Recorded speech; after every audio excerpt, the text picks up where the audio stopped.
சிறகடிக்க ஆசை சீரியல்ல ஒரு பக்கம் ஸ்ருதி ரவி கிட்ட, "நீ இதுக்கப்புறம் அந்த ஹோட்டலுக்கு வேலைக்கு போகக்கூடாது. உன்னோட அரும அவங்களுக்கு தெரியல." அப்படின்னு சொல்லிக்கிட்டு இருக்காங்க.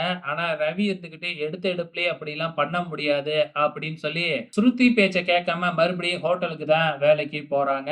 சோ இந்த பக்கம் என்ன நடக்குது? இப்ப அருண் கான்ஸ்டபிள் அதாவது டிராபிக் போலீஸ் வந்து சஸ்பெண்ட் ஆகி உட்கார்ந்திருக்கிறாரு இல்லையா? சீதா அவங்க வீட்டுக்கு போகும்பொழுது மறுபடியும் சஸ்பெண்ட் ஆன விஷயத்த சீதா தெரிஞ்சுக்கிறாங்க.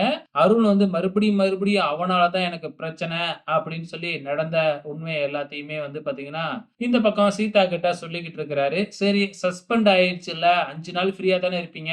இந்த 5 நாளையில நான் எங்க மாமாவையும், அக்காவையும் உங்களுக்கு அறிமுகப்படுத்தி வைக்கிறேன். நம்மளோட ஃபியூச்சர இந்த 5 நாள்ல பார்ப்போம் அப்படிங்கிற மாதிரி சீதா சொல்றாங்க. இது சொன்ன உடனே நம்ம ஆளுக்கு ஒரே குஷி ஆயிடுச்சு. சரி சீக்கிரமா நான் உங்கள பார்த்து பேசி கல்யாணத்துக்கு ஏற்பாடு பண்ண வேண்டியதுதான் அப்படின்னு மனசுக்குள்ளாரயே நினைச்சுக்கிட்டு இருக்கிறாப்ல. இந்த பக்கம் சீதாவோட அம்மா ரொம்ப சோகமா நின்னுகிட்டு இருக்கிறாங்க. சோ ப்ரோமோலயே பார்த்திருப்போம். அங்க மீனா வந்த உடனே மீனா கிட்ட சீதாவோட அம்மா, "சீதாவோட நடவடிக்கை எல்லாம் சரியில்ல. ரொம்ப நேரம் நைட்டு ஃபோன் பேசிக்கிட்டு இருக்க. வேலைன்னு சொல்லிட்டு." அப்படிங்கிற மாதிரிலாம் சொல்லிக்கிட்டு இருக்கிறாங்க. அந்த நேரம் பார்த்து சீதா அங்க வர, அதுக்கப்புறம் அவங்க அம்மாவ சாப்பிட அனுப்பி விட்டுட்டு, அதுக்கப்புறம் சீதா நடந்தது எல்லாமே சொல்றாங்க. இந்த மாதிரி வந்து பார்த்தீங்கன்னா, கோயில்ல அவர பார்க்கறதுக்கு நான் ஏற்பாடு பண்றேன். நீனும் மாமாவும் முதல்ல பார்த்து பேசுங்க. அதுக்கப்புறம் அம்மாகிட்ட சொல்லிக்கலாம் அப்படிங்கிற மாதிரி சீதா நம்ம மீனா கிட்ட சொல்லிக்கிட்டு இருக்கிறாங்க. இந்த பக்கம் நம்ம ரோகிணி அந்த சிட்டி கிட்ட இருந்து வாங்குன திருட்டு நகைய எடுத்துக்கிட்டு வந்து விஜயாவுக்கு குடுத்து எப்படியாச்சும் காக்கா பிடிக்கலாம் அப்படின்னு பார்க்குறாங்க. அங்க ரோகிணி உட்காந்துக்கிட்டு சும்மா இருப்பாங்களா?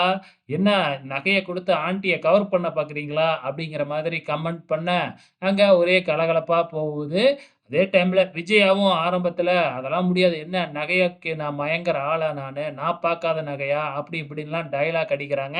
ரோகிணி அந்த நகைய அங்க வச்சுட்டே போயிடுறாங்க. அப்ப அங்க வர்ற முத்து, "என்ன இங்க பிரச்சனை எல்லாம் ஒண்ணு கூடியிருக்கீங்க?" அப்படிங்கிற மாதிரி விசாரிக்க, அங்க நகை இருக்கிறத பார்த்துட்டு, "என்ன நகை?" அப்படின்னு சொல்ல, அதுக்கப்புறம் வந்து இந்த நகைய ரோகிணி அம்மாவுக்காக வாங்கிக்கிட்டு வந்தா அப்படின்னு சொன்ன உடனே, முத்துவும் நம்ம ஸ்ருதி சொன்ன மாதிரி காக்கா பிடிக்கிறதுக்காக வாங்கிக்கிட்டு வந்திருப்பாங்க அப்படின்னு சொல்ல கமெண்ட் பண்ண, இப்படியே அங்க கலகலப்பா போகுது. ஃபைனலா நம்ம விஜயா அந்த நகைய எடுத்துக்கிட்டு தான் போறாங்க.